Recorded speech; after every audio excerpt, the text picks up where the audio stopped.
Hello बच्चावाड़ी, कैसे हैं आप सब और क्या हाल चाल हैं आपके। तो भाई आज हम कर रहे हैं एक छोटा सा डिस्कशन।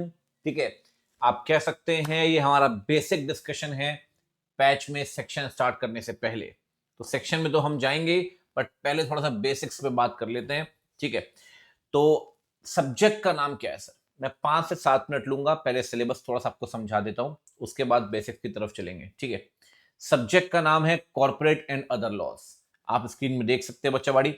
100 मार्क्स का पेपर है, लेकिन अगर आप वेटेज देखेंगे तो वेटेज 120 का होता है। कुछ ऑप्शंस होते हैं, ऑप्शंस मिलाकर 120 का होता है। 100 में से 70 मार्क्स का डिस्क्रिप्टिव आता है बेटा, और 30 मार्क्स का आता है एमसीक्यू। तो 30 marks will be of multiple choice question और 70 मार्क्स डिस्क्रिप्टिव होगा। 100 मार्क्स का total 120 with along with the options. Subject का नाम अगर दोबारा देखें तो लिखा हुआ है कॉर्पोरेट एंड अदर लॉस, मतलब एक पार्ट कॉर्पोरेट लॉ है एंड सेकंड पार्ट क्या बच्चे, अदर लॉस का। कॉर्पोरेट लॉ में आपको पढ़नी है दो चीजें कौन कौन सी पढ़नी है सर? पहला पढ़ना है कंपनी लॉ और दूसरा पढ़ना है एलएलपी का लॉ। कॉर्पोरेट लॉ का वेटेज है 70 मार्क्स का, लिखा भी हुआ है। ये मैंने जानबूझ के स्टडी मैट के ही इनिशियल पेजेस अगर आप देखें वो वही मैंने ऐड किए। अदर लॉ 30 मार्क्स का है, इस पे भी बात करेंगे। देखो, कंपनी लॉ और एलएलपी दोनों मिलाकर अगर आप देखें तो it will be of 70 marks. अब आप बोलोगे सर कंपनी एक्ट तो हमने फाउंडेशन में भी पढ़ा है, एलएलपी फाउंडेशन में पढ़ा है। बिल्कुल पढ़ा है सर, लेकिन वहां आपने क्या किया, कंपनी के घर गए, हाथ वाथ मिलाया, पानी पिया और निकल लिए। उतना ही पढ़ा कंपनी एक्ट आपने, एलएलपी के अंदर भी उतना ही पढ़ा। यहां पर बकायदा कंपनी एक्ट के घर जाओगे, खाना वाना खाओगे, 5-7 दिन रुकोगे, 10 दिन, उसके बाद निकलोगे। मतलब यहाँ कंपनी एक्ट अच्छे से पढ़ना है। अब आपका डाउट है सर क्या कंपनी एक्ट पूरा पढ़ना पड़ेगा? बिल्कुल भी नहीं भाई। कंपनी एक्ट में पूरे सेक्शंस कितने हैं? 470। आपको पढ़ने हैं सिर्फ और सिर्फ 163 सेक्शंस। अब आप बोलोगे सर बाकी सेक्शन कहां पढ़ने होते हैं? बाकी फाइनल में पढ़ेंगे आप। अब आप बोलेंगे सर फाइनल में तो लॉ है ही नहीं। बेटा यूट्यूब कम देखा करो इन चीजों के लिए। ये फाइनल में लॉ है, लेकिन वो एसपीओएम है, मतलब उसका ऑनलाइन टेस्ट लेता है आईसीएआई। तो बाकी पढ़ना है फाइनल में, इतना ही पढ़ना है 163। अगर आप देखेंगे ये सारे चैप्टर्स आपको पढ़ने हैं। ये चैप्टर है 1 से लेकर 148 तक, और ये वाला जो लास्ट चैप्टर आप देख रहे हैं इसके 15 सेक्शन हैं। तो अगर एक्यूमुलेट कर दें तो it will be of 163 sections. ये कंपनी तक की बात है। एलएलपी में भी लगभग सब कुछ पढ़ना है आपको। फाउंडेशन में आप एलएलपी एक्ट पढ़ते रहो भी थोड़ा सा, यहाँ एलएलपी एक्ट के साथ साथ रूल्स भी पढ़ने हैं। दोनों मिलाकर वेटेज कितना हो गया? दोनों मिलाकर 70 मार्क्स का वेटेज है। फिर चलते हैं अदर लॉ की तरफ। अदर लॉ की अगर बात करें बच्चे, तो अदर लॉ में आपको 3 चैप्टर पढ़ने हैं। एक जीसी एक्ट, एक इंटरप्रिटेशन ऑफ स्टैट्यूट, और एक फेमा। अभी मैं समझाऊंगा भी तो भी कमी समझ में आएगा आपको, लेकिन फिर भी ये जो दोनों चैप्टर हैं ये बेसिकली इंटरप्रिटेशन में आपकी हेल्प करेंगे। लॉ आप पढ़ रहे हैं, स्टैट्यूट का मतलब होता है लॉ, तो इंटरप्रिटेशन जब आप करेंगे तो ये चैप्टर आपकी हेल्प करते हैं। ठीक है सर, फेमा क्या होता है? अब जैसे मान लो मेरे पास, मैं बाहर जा रहा हूँ स्पेन घूमने के लिए। अब ये गांधी जी तो चलेंगे नहीं, ये जो 500 का नोट इंडिया वाला है तो वहां चलेगा नहीं। सर मुझे करेंसी एक्सचेंज करानी पड़ेगी, तो फेमा लगेगा। अब भाई एक पर्सन विला खरीद रहा है वेनिस में, फॉरेन करेंसी चाहिए, अप्रूवल्स लेनी पड़ेंगी, फेमा में दिया हुआ है। नकुल सर अपनी सहेली को गिफ्ट दे रहे हैं चाइना में, एलवी का बैग, करेंसी लगेगी, अप्रूवल्स, फेमा लगेगा। तो FEMA foreign exchange management act, ये तो पढ़ना ही है, साथ में इंटरप्रिटेशन और जीसी एक्ट भी आपको पढ़ना है। ये सिर्फ 3 चैप्टर 30 मार्क्स के हैं।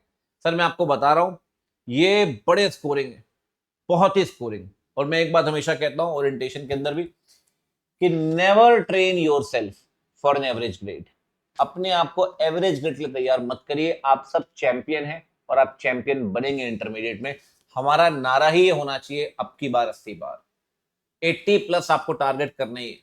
छोटा सोचोगे सर छोटा ही मिलेगा। 45, 50, 55 नंबर सोचोगे तो 45, 50, 55 आएंगे या 30, 35 आएंगे। फेल होने की प्रोबेबिलिटी साथ में कैरी कर रहे हो। टारगेट करोगे 80, 80 नहीं आया 75, 70, 65, 60 आएंगे ना सर।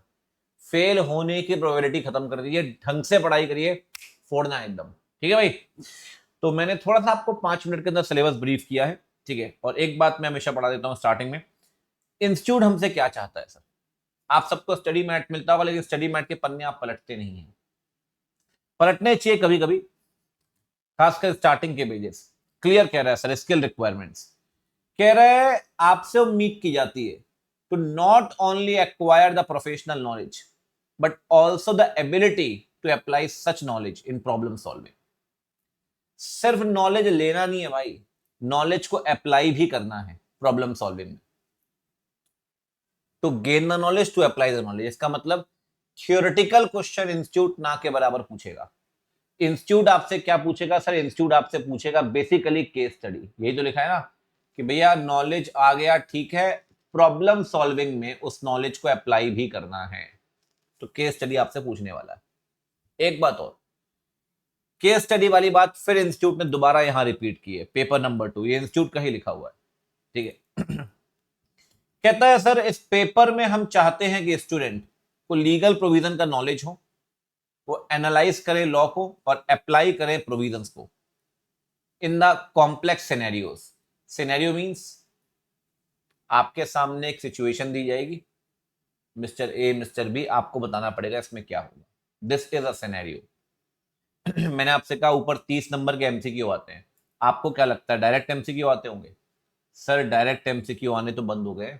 आप ये देखो, एक आरटीपी मैं आपको दिखाता हूं, ये एमसीक्यूज हैं बट ये डायरेक्ट नहीं है। पहले क्या दिया हुआ है? केस सिनेरियो, पूरा सिनेरियो दिया है, ये सिचुएशन ये सिचुएशन, इस बेसिस पे आपसे बोल रहा है on the basis of this fact and figure आप आंसर दीजिए। पहले क्वेश्चन का एमसीक्यू, सेकंड का एमसीक्यू, यहां भी सिनेरियो है।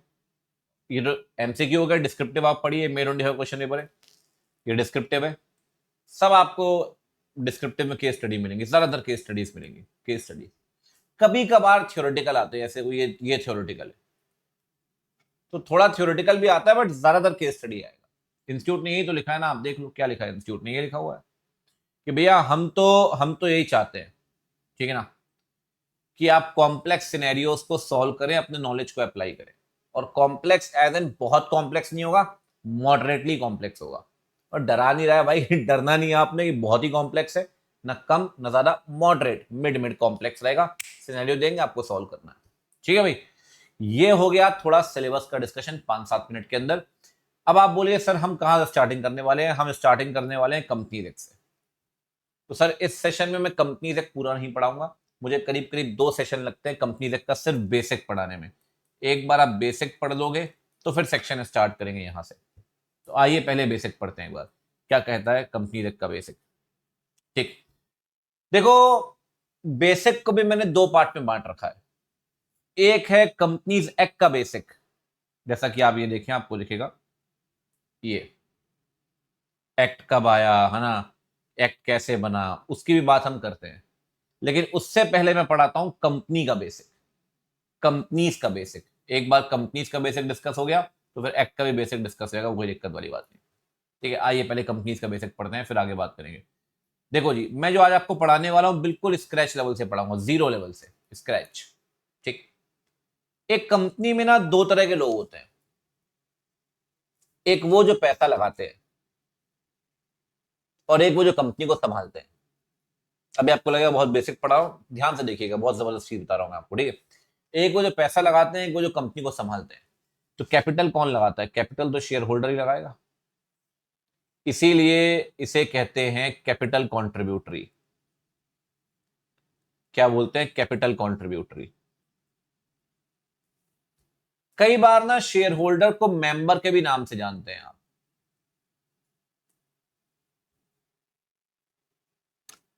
डायरेक्टर का काम क्या है? डायरेक्टर्स अफेयर्स को मैनेज करता है, कंपनी के कामकाज संभालता है। They manage the affairs of the company, right. इसीलिए हम कई बार डायरेक्टर्स को मैनेजर भी कहते हैं। भाई जो कंपनी के अफेयर्स मैनेज कर रहा है वो डायरेक्टर है, as simple as that, as simple as that. Affairs को मैनेज करता है मतलब कंपनी में पैसा लगाने वाला कौन? Share holder.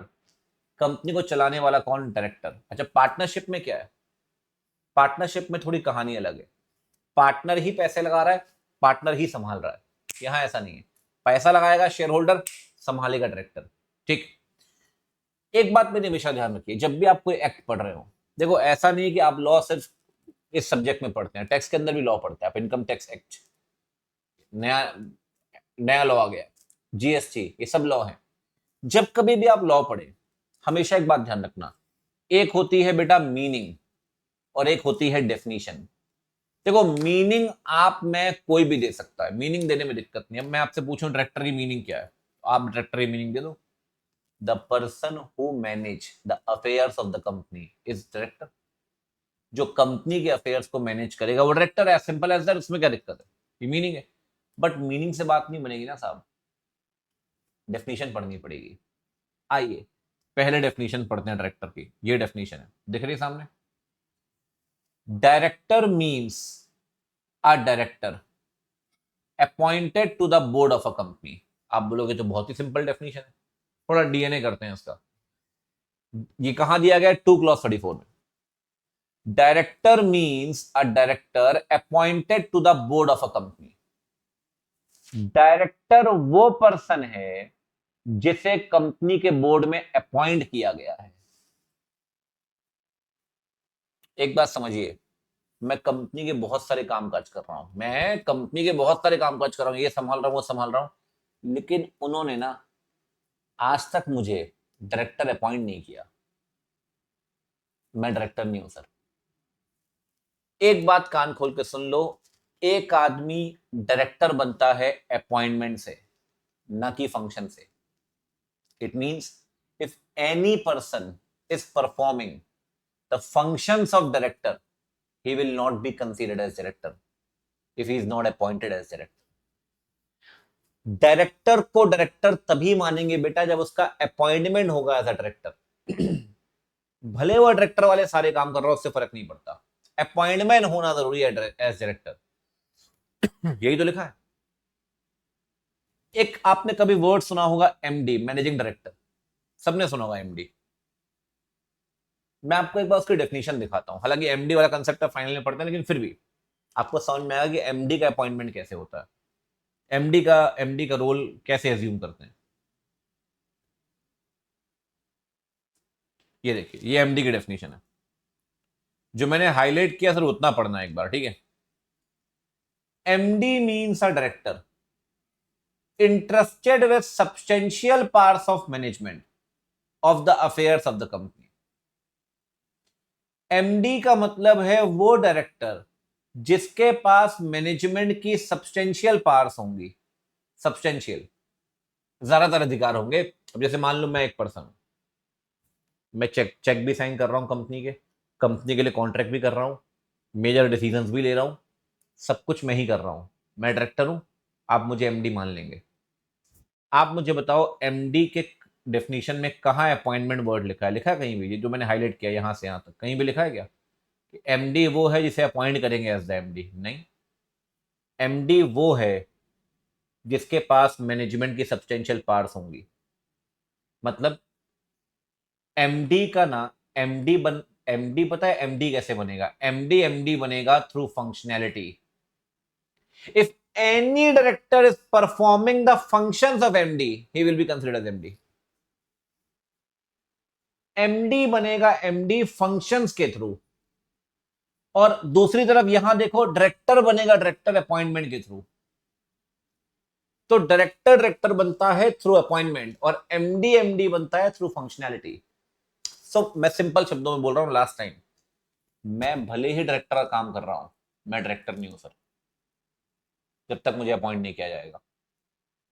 दूसरी तरफ मैं डायरेक्टर हूं, कंपनी के अफेयर संभाल रहा हूं, सब्सटेंशियल पार्ट्स मेरे पास है, मैं एमडी कहलाऊंगा। भले मुझे अपॉइंट नहीं किया गया एज एमडी, तब भी मैं एमडी हूँ। अपॉइंटमेंट जरूरी नहीं है एमडी में, और डायरेक्टर में अपॉइंटमेंट जरूरी है। बात समझ में आ रही है? अपॉइंटमेंट कहाँ करेंगे? अपॉइंटमेंट करेंगे बोर्ड में। And next question, what is the meaning of board? Board means, ध्यान रखना, the collective body of the directors. Director की कलेक्टिव बॉडी को आप क्या बोलेंगे? बोर्ड। समूह, इकट्ठे होकर, जब डायरेक्टर्स इकट्ठे होते हैं तो उसे कहते हैं बोर्ड ऑफ डायरेक्टर्स, या सिंपली द बोर्ड। कई बार बोर्ड भी कहेंगे, बोर्ड ऑफ डायरेक्टर्स भी चलता है, बोर्ड भी चलता है। समझ में आ रही बात? ये है बात डायरेक्टर्स की। थोड़ा सा मैं आपको टर्मिनोलॉजी समझा रहा हूँ, कहीं ना कहीं मैं आपकी कंपनी देख के वोकैबुलरी मजबूत करूंगा इन दो लेक्चर्स के अंदर, ठीक है ना, बेसिक्स के अंदर। दूसरी तरफ आते हैं शेयर होल्डर में, ठीक है भाई। शेयर होल्डर की अगर बात करिए, शेयर होल्डर वर्ड कहीं भी डिफाइंड नहीं है कंपनी में। मेंबर वर्ड डिफाइंड है, शेयर होल्डर वर्ड डिफाइंड नहीं है। सर वैसे फर्क क्या है शेयर होल्डर और मेंबर में? मतलब क्या शेयर होल्डर मेंबर सेम ही टर्म है, दोनों में फर्क भी होता है? एक चीज मैं आपको समझाता हूं, शायद आप सरप्राइज हुए हैं सुनकर। एक क्वेश्चन बनता है मेरा आपसे, लिखना कमेंट सेक्शन में। क्या जरूरी है कि हर कंपनी में शेयर कैपिटल हो?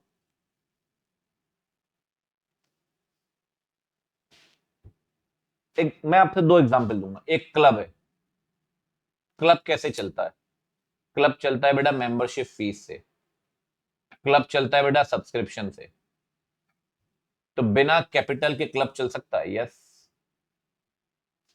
एक नॉन प्रॉफिट ऑर्गेनाइजेशन है, ये कैसे चलेगी? ये चलेगी डोनेशन से, ये चलेगी ग्रांट से, ये चलेगी सब्सक्रिप्शन से। क्या ये एनपीओ बिना कैपिटल के चल सकती है? यस। यस। शेयर कैपिटल ना क्लब में जरूरी है और ना एनपीओ में। और आपको पता है ये जो क्लब और एनपीओ आप देख रहे हैं, they can be formed as a company, ये कंपनी के तौर पे बनाए जा सकते हैं और ये बनते हैं अंडर सेक्शन 8। कहने का मतलब ये है, एक क्लब बिना कैपिटल के भी कंपनी के तौर पे बनाया जा सकता है। एक एनपीओ बिना कैपिटल के भी कंपनी के तौर पे बनाया जा सकता है। अब इन दोनों में एक बात बताओ, जब कैपिटल ही नहीं है तो क्या ये दोनों कंपनी शेयर्स इशू करेंगी? नहीं, बिल्कुल भी नहीं। भाई शेयर्स का मतलब ही है share in the share capital. जिस कंपनी में शेयर कैपिटल नहीं वहां शेयर्स कैसे? ना यहां शेयर्स ना यहां शेयर्स। और जहां शेयर्स नहीं है वहां शेयर होल्डर होंगे क्या? बेटा जहां शेयर कैपिटल नहीं उस कंपनी में शेयर्स नहीं, और जहां शेयर्स ही नहीं वहां शेयर होल्डर कैसे? मतलब ये दोनों कंपनियां, चाहे क्लब हो या एनपीओ हो, बिना शेयर होल्डर के, बिना शेयर होल्डर के बन सकती है। यस। बिना शेयर होल्डर के चल सकती है। यस। ये दोनों कंपनियां बिना शेयर होल्डर के बन भी सकती है, चल भी सकती है। बन भी सकती है, चल भी सकती है बिना शेयर होल्डर के। आप मुझे बताइए, क्लब में शेयर होल्डर तो नहीं होंगे, लेकिन मेंबर होंगे क्या? मेंबर तो होंगे ना। हमेशा आप एक बात पढ़ते होंगे, फाउंडेशन से पढ़ते आ रहे, 11 12 से पढ़ते आ रहे हैं, हर कंपनी में मिनिमम मेंबर्स होने चाहिए। प्राइवेट में 2, पब्लिक में 7, ओपीसी में 1। कहीं ये नहीं लिखा होता कि मिनिमम शेयर होल्डर होने चाहिए। क्लब, वहां शेयर होल्डर होगा ही नहीं, तो वहां आप कैसे लिख दोगे कि मिनिमम शेयर होल्डर होना चाहिए? हर कंपनी में शेयर कैपिटल जरूरी नहीं है, इसीलिए हर कंपनी में शेयर होल्डर भी जरूरी नहीं है, बट हर कंपनी में मेंबर जरूरी है। Even if a company is not having share capital, एक क्लब, एक NPO, they are having members. Members के बिना क्लब थोड़ी बन जाएगा सर, बट शेयर होल्डर नहीं है। रिलायंस के अंदर शेयर होल्डर भी है और मेंबर भी है, जो शेयर होल्डर भी मेंबर है। बाकी डिटेल में डिस्कशन इससे आगे भी करेंगे। मेरे को एक बात आपको समझानी थी, हर कंपनी में शेयर कैपिटल हो जरूरी नहीं है, हर कंपनी में शेयर होल्डर हो जरूरी नहीं है, but every company must be having members. Members, ठीक है। तो मेंबर और डायरेक्टर दो तरह के लोग होते हैं। अब जब मेंबर की इतनी बात करी दी अपन ने, तो ध्यान रखिए, मेंबर शेयर होल्डर के पास नहीं लिखा, लिखा है मेंबर के पास दो अधिकार होते हैं। दो अधिकार कौन कौन से भाई? एक अधिकार होगा डिविडेंड का, दूसरा अधिकार होगा वोटिंग का। तो डिविडेंड में क्या है भाई? डिविडेंड देखो, what is the meaning of dividend? Profit का मीनिंग, डेफिनेशन नहीं, प्रॉफिट का वो पार्ट जो कंपनी अपने पास नहीं रखती, मेंबर्स को बांट देती है इन the proportion of their capital. आपके पास 5 लाख शेयर है, आपको डिविडेंड ज्यादा मिलेगा। मेरे पास 5,000 शेयर है, मुझे कम मिलेगा। The part of profit which is not retained by the company, not retained, but is distributed among the members in the proportion of their capital, उसे कहते हैं dividend. That is the meaning of dividend. But sir मसला वही है, ये तो हो गई मीनिंग। डेफिनेशन क्या है सर डिविडेंड की? ये मीनिंग जो मैंने आपको बताई, the part of profit which is not retained by the company, right, but is distributed among the members, that is known as dividend in the proportion of their capital. ये थोड़ा सा misprint है, dividend नहीं हुआ, capital हुआ यहाँ पे, ठीक है। एक बात और, सर डेफिनेशन क्या दी है? डेफिनेशन ये दी हुई डिविडेंड की, डिविडेंड इंक्लूड्स इंटरिम डिविडेंड। और मीनिंग ये है, मीनिंग आप में कोई भी दे सकता है, गूगल, चैट जीपीटी, इंटरनेट कहीं मिल जाएगी, डेफिनेशन तो एक्ट में मिलेगी ना साहब। लिखा हुआ है dividend includes interim dividend, includes interim dividend, ये डेफिनेशन इंक्लूड्स लिखा है सर। अगर आप पिछली डेफिनेशन पढ़ते डायरेक्टर वाली तो मींस लिखा था वहां पे। जिस डेफिनेशन में मींस लिखा होता है ना, वो डेफिनेशन अपने गेट गेट क्लोज करके बैठी है कि भैया जो लिखा है वही आएगा और कुछ नहीं आएगा, बस इतना ही आएगा। लेकिन जिस डेफिनेशन में इंक्लूड्स लिखा होगा ना बेटा, वो डेफिनेशन कहलाती है इंक्लूसिव। जो लिखा है वो तो आएगा ही आएगा, जो नहीं लिखा वो भी आएगा। सर ये कैसे हो सकता है? अब for example, dividend includes interim dividend, include लिखा है, इंटरिम लिखा है, क्या डेफिनेशन में कहीं भी फाइनल डिविडेंड का जिक्र हुआ है? फाइनल डिविडेंड का नहीं हुआ। डिविडेंड में इंटरिम डिविडेंड भी आएगा, इंक्लूसिव, मतलब जो नहीं लिखा वो भी आएगा, मतलब डिविडेंड में फाइनल डिविडेंड भी आएगा और इंटरिम डिविडेंड भी आएगा, इंटरिम और फाइनल दोनों आएंगे। तो डिविडेंड में इंटरिम प्लस फाइनल डिविडेंड दोनों आएंगे। फाइनल लिखा नहीं है कहीं भी, देख लो आप, लेकिन क्योंकि इंक्लूसिव डेफिनेशन है ना, तो इंक्लूसिव डेफिनेशन अपने गेट खोल के रखती है। आजा भैया, तू नहीं लिखा ना डेफिनेशन, तू भी आ जा, तू भी हमारे घर आ जा, कोई दिक्कत नहीं, आजा आजा आजा आजा आजा, अरे बैठ जा आराम से, कोई दिक्कत। ठीक। अच्छा एक बात और सर, जब आप बात करते हैं फाइनल डिविडेंड की, इंटरिम डिविडेंड की, तो क्या मतलब होता है फाइनल का और क्या मतलब होता है इंटरिम का? देखो भाई, बड़ा सिंपल सा फर्क है, बड़ा सिंपल सा। ये बोर्ड मीटिंग है, जो डायरेक्टर की मीटिंग होती है उसे कहते हैं बोर्ड मीटिंग, जो मेंबर की मीटिंग होती है उसे कहते हैं जनरल मीटिंग। इस पे हम आगे भी बात करेंगे बेसिक्स में, जीएम, एजीएम, ईजीएम सबकी बात होगी। ठीक। जो डायरेक्टर्स की मीटिंग होती है उसे कहते हैं general meeting, annual general meeting. Board ने डिविडेंड प्रपोज किया बोर्ड मीटिंग में, और मेंबर ने डिक्लेयर किया एजीएम में। प्रपोज कहां हुआ लाला? बोर्ड मीटिंग में। डिक्लेयर कहां हुआ? एजीएम में। प्रपोज बोर्ड मीटिंग में, डिक्लेयर एजीएम में, इसे बोलेंगे फाइनल डिविडेंड। वो डिविडेंड जो एजीएम में डिक्लेयर होगा वो फाइनल डिविडेंड है। प्रपोज तो बोर्ड मीटिंग में हुआ है। सर इंटरिम क्या है? बोर्ड मीटिंग हुई, बोर्ड मीटिंग में ही प्रपोज करके बोर्ड मीटिंग में ही डिक्लेयर कर दिया, यही प्रपोज यही डिक्लेयर, एजीएम का कोई रोल ही नहीं है, इसे बोलेंगे इंटरिम डिविडेंड। वही प्रपोज वही डिक्लेयर, इंटरिम।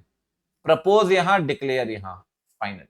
ठीक है, तो ये डिविडेंड में दोनों डिविडेंड आते हैं, इंटरिम में आता है, फाइनल में आता है। सिंपल एमसीक्यू पूछता हूं, देख रहे हो तो आंसर दे देना। फाइनल डिविडेंड में किसकी अप्रूवल लगेगी? शेयर होल्डर की, बोर्ड की, both A and B, NCLT. Final dividend ना बोर्ड मीटिंग में भी प्रपोज हो रहा है और एजीएम में डिक्लेयर हो रहा है, कहीं ना कहीं कंसेंट दोनों की है। डायरेक्टर की भी कंसेंट है बोर्ड मीटिंग में, और मेंबर की भी कंसेंट है एजीएम में। तो फाइनल डिविडेंड में दोनों की कंसेंट है, शेयर होल्डर की भी, बोर्ड की भी, मतलब दोनों की। इंटरिम डिविडेंड में सिर्फ किसकी अप्रूवल लगेगी? मेंबर की, एजीएम की कोई जरूरत ही नहीं है। इंटरिम में सिर्फ लगती है बोर्ड की approval. A is the right option. ठीक है भाई, चंगी बात। चलिए आगे बढ़ते हैं फटाफट से, अगली कहानी सुनिए।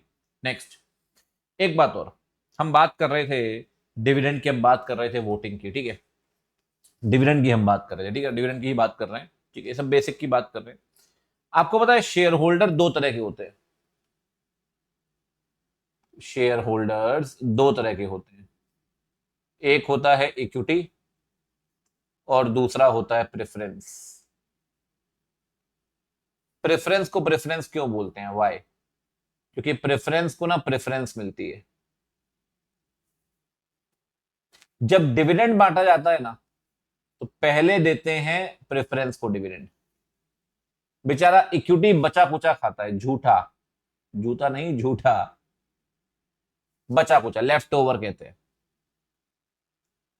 पहले डिविडेंड दिया प्रेफरेंस को। इवन मैं आपको बताऊं, कल को वाइंडिंग अप होता है,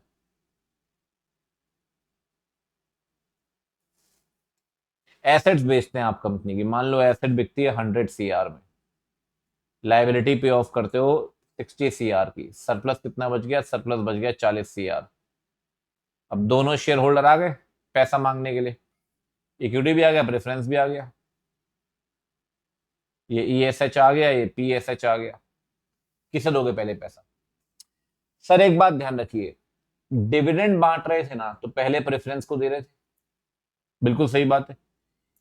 जब वाइंडिंग अप में सरप्लस पैसा बांटोगे तो भी पहले प्रेफरेंस को दोगे, अगर प्रेफरेंस का पैसा चला गया तो इक्विटी को दोगे। मतलब वाइंडिंग अप के दौरान भी प्रेफरेंस किसको मिल रही है? प्रेफरेंस। इसे कहते हैं रीपेमेंट ऑफ कैपिटल। जब कंपनी चल रही थी तो उन्होंने कैपिटल दी आपको, अब कंपनी बंद हो रही है, आप उनकी बची हुई जो उनकी आपका सरप्लस पैसा बच गया है तो उनकी कैपिटल ही तो वापस कर रहे हो। जब कंपनी चली तो तूने पैसा दिया, आज कंपनी बंद हो रही है, तेरा पैसा तेरे को वापस कर रहे हैं, तेरा पैसा तेरे को वापस कर रहे हैं, तेरा तुझको अर्पण क्या लागत मेरा, ले जा भैया, रीपेमेंट ऑफ कैपिटल।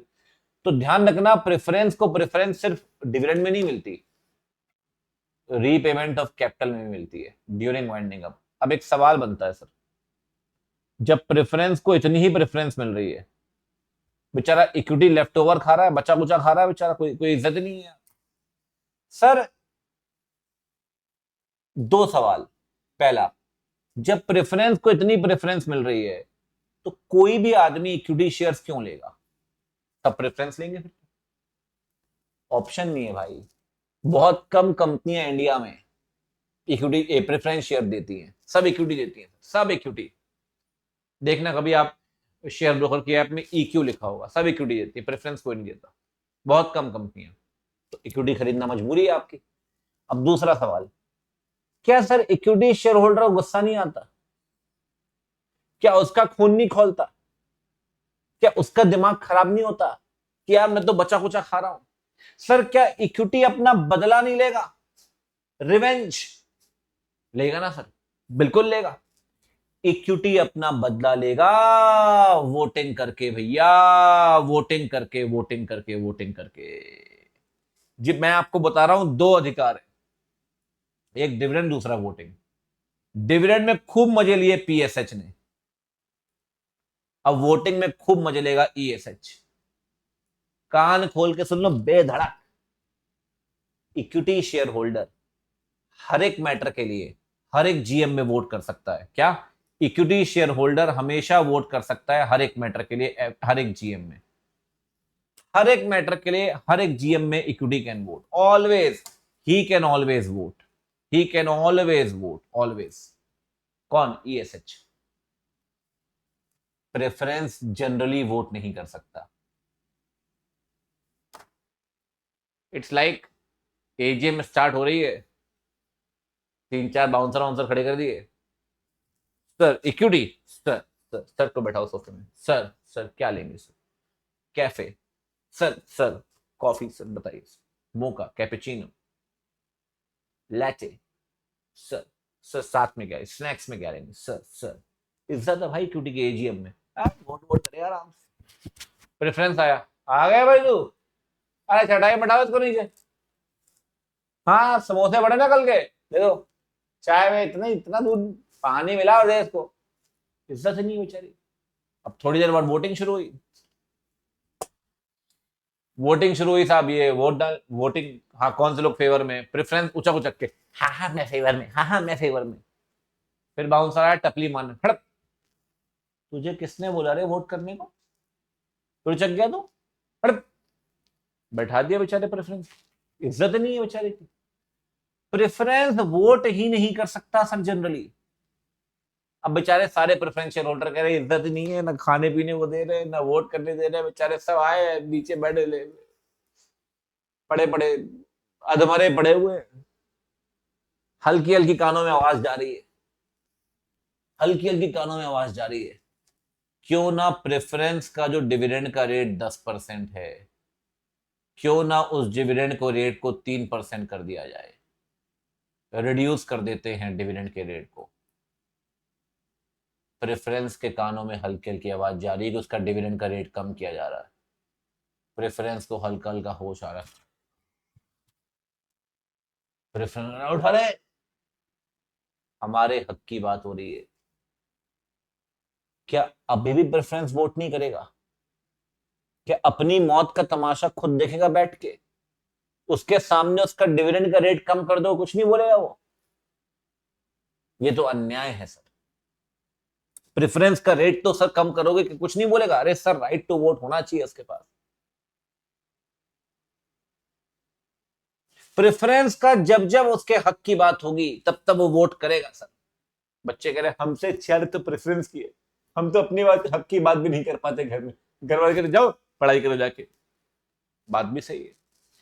कोई भी मैटर जो उसके इंटरेस्ट को अफेक्ट करेगा, प्रेफरेंस कैन वोट। उसका रेट कम करोगे, ही कैन वोट।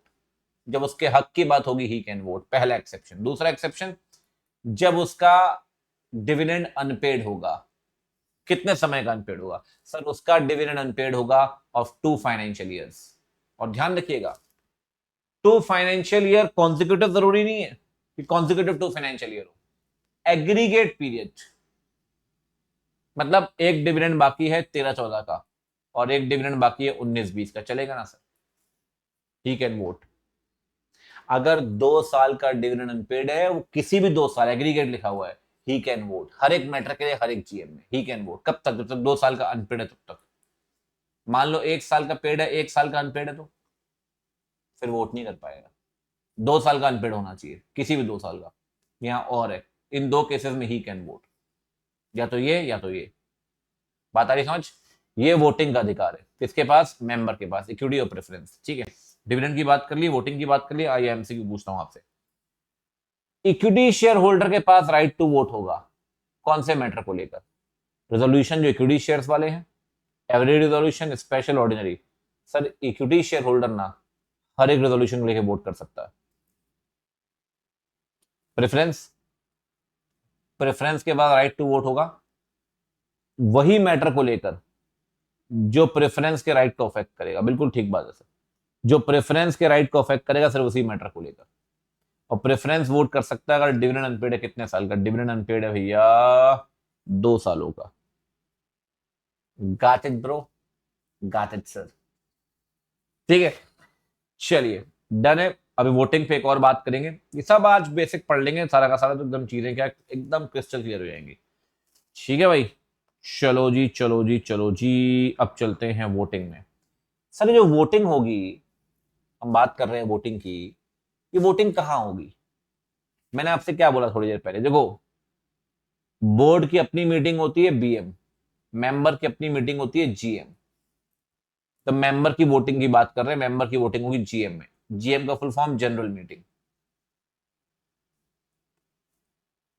आपको पता है इसे जनरल मीटिंग क्यों बोलते हैं?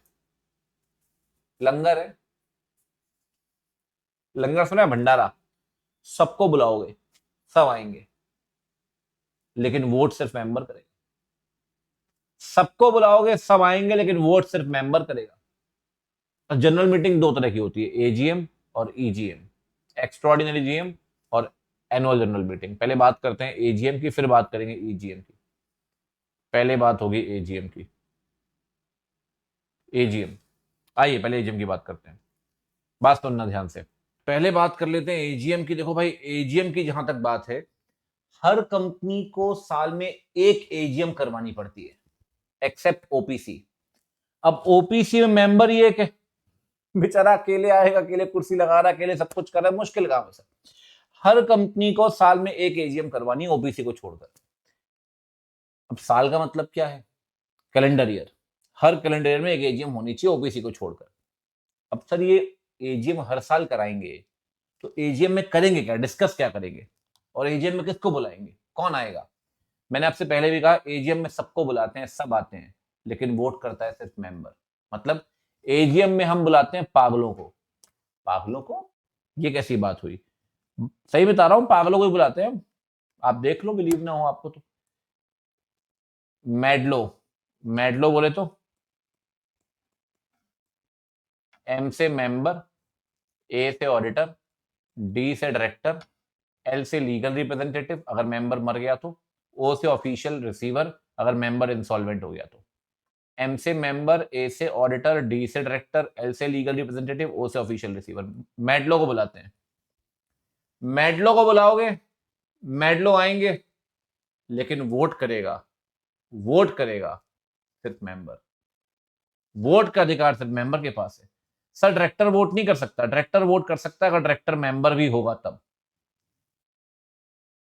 सर वैसे एजीएम में होता क्या है? नाच गाना खाना पीना, ये तो होता ही है, देखो ऑब्वियस सी बात है, और भी कुछ होता है अगर ऑफिशियल बात करें तो। हर एजीएम में ना 4 ऐसे मैटर हैं जो हर साल हर एजीएम में डिस्कस होंगे। हर साल हर एजीएम में डिस्कस होंगे, मैंडेटरी, इसे हम कहते हैं ऑर्डिनरी बिजनेस। जब भी मीटिंग में बिजनेस वर्ड सुनो ना, तो बिजनेस का मतलब व्यापार नहीं है, बिजनेस का मतलब है एजेंडा। 4 मैटर ऐसे हैं जो हर एजीएम में डिस्कस होंगे ही होंगे। शॉर्ट में मैं इसे कहता हूं अड्डा। अड्डा कैसे? ए, एक बात बताओ, कंपनी में पैसा किसका लगा? मेंबर का। क्या मेंबर को ये जानने का हक नहीं है कि कंपनी की परफॉर्मेंस कैसी रही साल में? क्या फाइनेंशियल स्टेटमेंट मेंबर को नहीं दिखाओगे आप जिसका पैसा लगा है? क्या ऑडिटर के द्वारा बनाई गई रिपोर्ट उसको नहीं दिखाओगे आप? एक रिपोर्ट बोर्ड भी बनाता है, क्या वो नहीं दिखाओगे आप मेंबर को? सर मेंबर को आप 3 चीजें दिखाते हैं एजीएम में, और तीनों चीजें अप्रूव कराते हैं मेंबर से। 3 चीज कौन कौन सी? Financial statement, auditor report, board report. फैब 4 जो लोग क्रिकेट देखते हैं उन्हें पता होगा, कोहली जी चले गए तो फैब 3 ही बचे हैं, तो फैब 3 है। फैब 3 कैसे? एफ से फाइनेंशियल स्टेटमेंट, ए से ऑडिटर रिपोर्ट और बी से बोर्ड रिपोर्ट। हर एजीएम में ये 3 चीजें अप्रूव होंगी ही होंगी।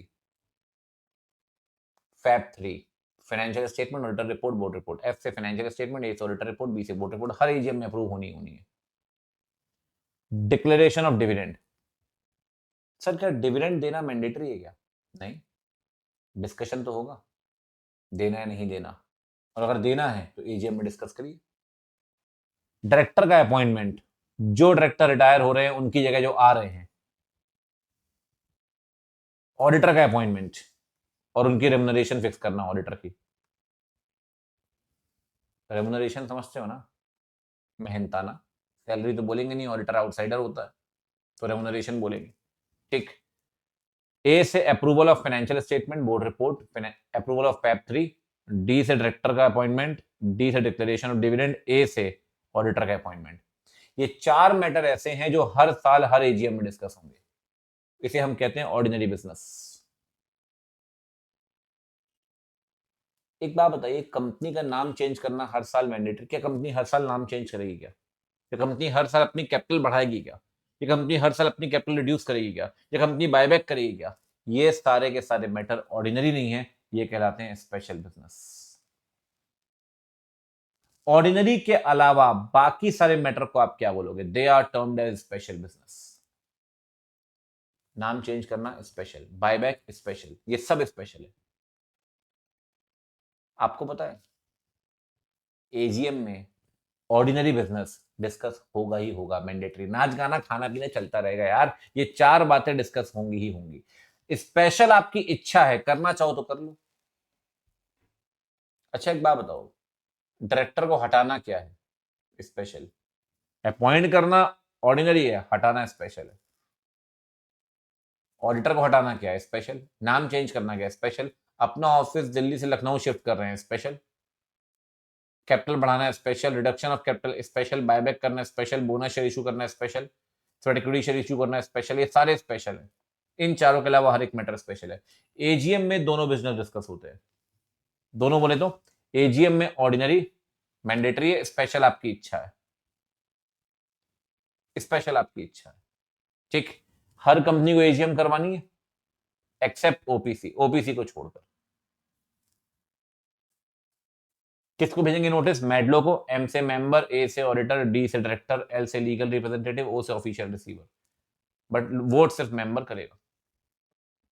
और एक बात ध्यान रखना, एजीएम बुलाने का अधिकार, एजीएम को बुलाने का अधिकार सिर्फ पता है किसके पास है? सिर्फ और सिर्फ बोर्ड के पास है। मेंबर एजीएम नहीं बुला सकते सर, सिर्फ बोर्ड ही बुलाता है। लेकिन एक बात बताइए, साल में कितनी एजीएम होगी? एक। इस साल की एजीएम हो चुकी है, अगले साल की एजीएम अपने समय से होगी अगले साल। आपको पता चला एमडी फ्रॉड कर रहा है, एमडी फ्रॉड कर रहा है, आपको पता चला, क्या अगले साल तक रुकोगे आप? सर आप मेंबर हो, क्या रुक जाओगे अगले साल तक?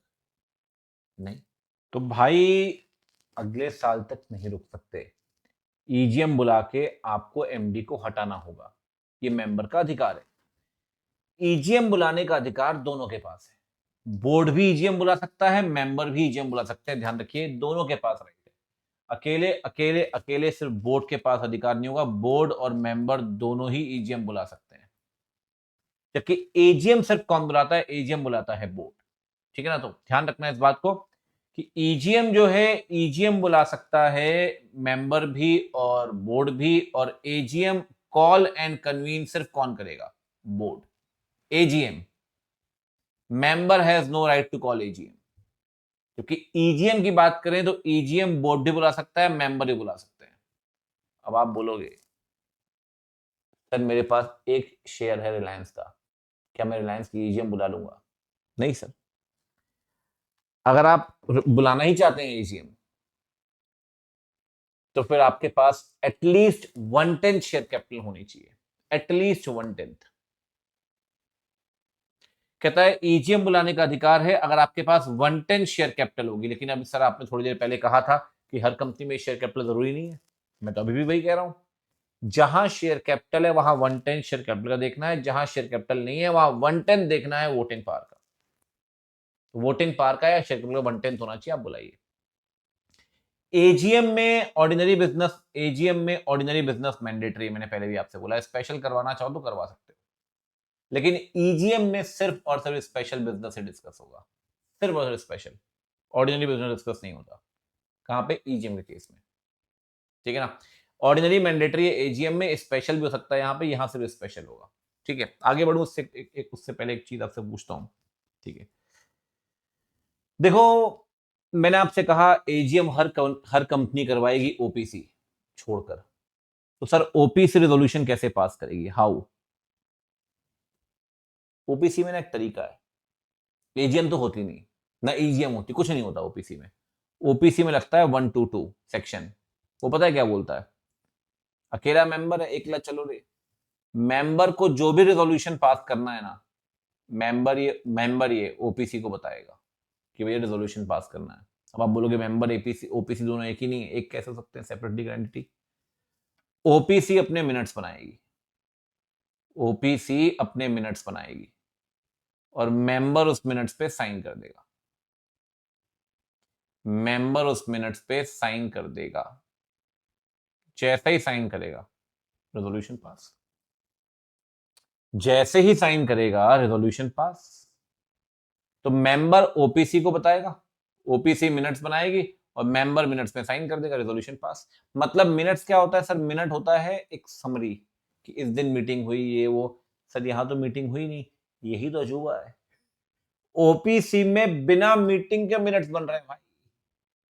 मतलब आप ओपीसी को बताइए, ओपीसी मिनट्स बनाएगी, आप साइन कर दो, साइन करते ही ये मानेंगे रेजोल्यूशन पास हो गया अपने आप, डीम टू बी पास्ड। बढ़िया तरीका ओपीसी में। ओपीसी में मीटिंग नहीं होती, ठीक है? बाकी सब मैंने आपको बता दिया, ये सब कुछ हम डिस्कस कर चुके हैं अलग अलग सेक्शन में, 96 सब अपन ने बेसिक के अंदर निपटाया, क्योंकि जब सेक्शन 1 2 3 4 आप पढ़ना शुरू करेंगे तो इनका लिंकेज आना शुरू होगा, लिंकेज आएगा तो फिर बनेगा नहीं सर बिना कुछ समझे हुए, ठीक है ना? चलिए मेरा क्वेश्चन आपसे सिंपल, बोर्ड ये सारे मैटर ट्रांसफर करना चाहता है, आप सीनियर ऑफिसर हैं, आप बताइए बोर्ड को कि कौन सा मैटर ऑर्डिनरी और कौन सा मैटर स्पेशल है। आइए बात करते हैं। फाइनेंशियल स्टेटमेंट की अप्रूवल, आपको ही बोलते हुए चलना है कमेंट सेक्शन में, ordinary. Declaration of dividend, ordinary. Director का इलेक्शन, ऑर्डिनरी। ऑडिटर का अपॉइंटमेंट, ऑर्डिनरी। ऑडिटर की मेहनताना रेम्युनरेशन डिसाइड करना, ऑर्डिनरी। अंडरटेकिंग बेचना, ये स्पेशल है सर। सब्सिडरी कंपनी बनाना यूके में, ये स्पेशल है सर। तो ऊपर दिया गया ऑर्डिनरी, नीचे दिया गया स्पेशल, ठीक है ना? ये ऑर्डिनरी बिजनेस, ये स्पेशल बिजनेस। ऑर्डिनरी बिजनेस क्या है? अड्डा, अड्डा में पहला क्या, अप्रूवल ऑफ फैब 3। नोटिस इसको भेजते हैं, नोटिस भेजते हैं मैडलो को। आता कौन है, मैडलो आते हैं। वोट कौन करता है, सिर्फ मेंबर। बात आ रही समझ। चलिए जी, अब चलते हैं आगे इसी के साथ एक और डिस्कशन की तरफ। सर जीएम में ठीक है, अपन जीएम करवा रहे हैं, वोटिंग कर रहे हैं, वोटिंग करके ना रेजोल्यूशन पास करने होते हैं। जैसे हिंदी में कहते हैं प्रस्ताव का पारित होना, इंग्लिश में कहते हैं मैटर रिजॉल्व हो गया, रेजोल्यूशन पास हो गया, मतलब अप्रूवल आ गई भैया, सब कुछ डर है, अप्रूवल मिल गई, बल्ले बल्ले। जैसे बिजनेस दो तरह के होते हैं ना, ऑर्डिनरी बिजनेस, स्पेशल बिजनेस, वैसे ही रेजोल्यूशन भी दो तरह के होते हैं, ordinary resolution, special resolution. Sir ये रेजोल्यूशन पास करने पड़ते हैं, बिल्कुल पास करने पड़ते हैं जीएम।